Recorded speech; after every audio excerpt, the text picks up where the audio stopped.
ನೀನೇ ಇರುವ ಶ್ರೀಮಲೆಗೆ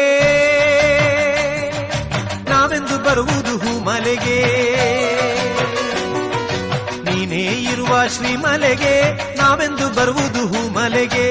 ನೀಲಿಮಲೆಯಲ್ಲಿ ಉದಯಾಸ್ತವಾದರೆ ನೀಲಿಮಲೆಯಲ್ಲಿ ಉದಯಾಸ್ತವಾದರೆ ಹೇಗಯ್ಯ ಬರುವುದು ಕರಿಮಲೆಗೆ. ಅಯ್ಯನಿಗೆ ಶರಣು ಅಯ್ಯನಯ್ಯನಿಗೆ ಶರಣು. ಸ್ವಾಮಿಯಪ್ಪ ಶರಣು ಅಪ್ಪ ಪಂಬಾ ವಾಸನೆ ಶರಣು ಅಪ್ಪ. ಸ್ವಾಮಿಯಪ್ಪ ಶರಣು ಅಪ್ಪ ಪಂದಳ ವಾಸನೆ ಶರಣು ಅಪ್ಪ. ನೀನೇ ಇರುವ ಶ್ರೀಮಲೆಗೆ ನಾವೆಂದು ಬರುವುದು ಹೂಮಲೆಗೆ.